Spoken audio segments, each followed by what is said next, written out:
मध्य प्रदेश के पूर्व कांग्रेस नेता और भाजपा में शामिल कमलेश शाह के इस्तीफे के बाद खाली हुई अमरवाड़ा विधानसभा सीट पर चुनाव आयोग ने 10 जुलाई को मतदान की योजना बना ली है। बीजेपी ने कमलेश शाह को अपना उम्मीदवार बनाया है, जबकि कांग्रेस अभी अपना उम्मीदवार तय नहीं कर पाई है।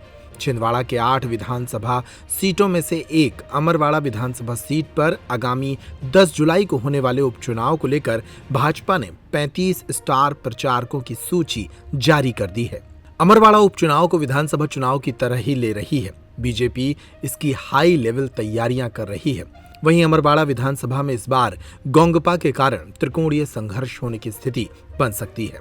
अमरवाड़ा विधानसभा में चुनाव प्रचार के लिए भाजपा की ओर से जारी 35 स्टार प्रचारकों की लिस्ट में दूसरे प्रदेशों के दिग्गज नेताओं के नाम भी शामिल हैं। इनमें सबसे पहला नाम भाजपा के प्रदेश अध्यक्ष का है, फिर सीएम डॉक्टर मोहन यादव का और फिर ज्योतिरादित्य सिंधिया, केंद्रीय कृषि मंत्री शिवराज सिंह चौहान प्रमुख हैं।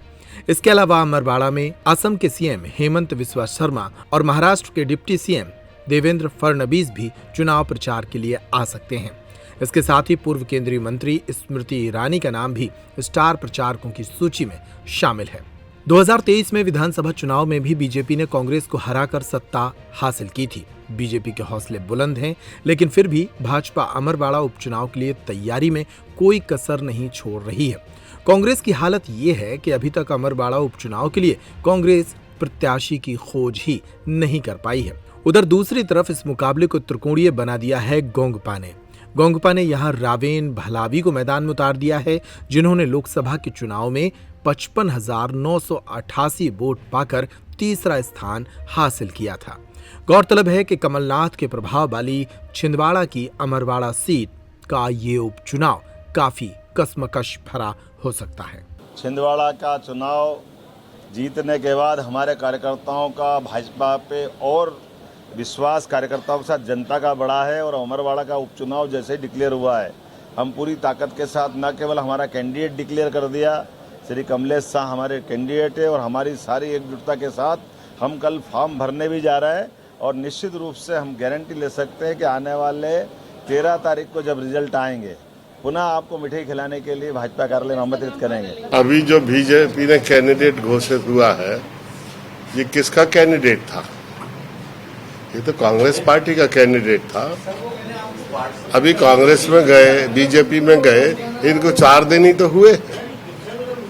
तो ये ऐसा चुनाव होगा अमरवाड़ा का और बाकी 3 चुनाव बुधनी को छोड़कर, जिसमें दोनों उम्मीदवार कांग्रेस के चुनाव लड़ेंगे। ये उम्मीदवार भी कांग्रेस का है जो बीजेपी ने घोषित किया है, और अब हम उम्मीदवार कांग्रेस का ओरिजिनल उम्मीदवार घोषित करेंगे। ये कैसी एक राजनीतिक विडंबना है और कैसी राजनीतिक संस्कृति है और हम किस दिशा में जा रहे हैं, ये चुनाव उसका घोतक है कि जिस चुनाव में दोनों उम्मीदवार कांग्रेस के होंगे।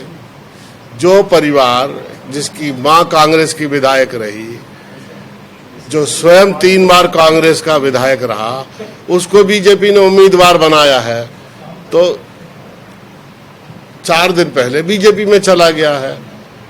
तो ये भी कांग्रेस का ही है और हम अब कांग्रेस का ओरिजिनल उम्मीदवार डिक्लेयर करेंगे। तो इस चुनाव में दोनों उम्मीदवार कांग्रेस के लड़ेंगे।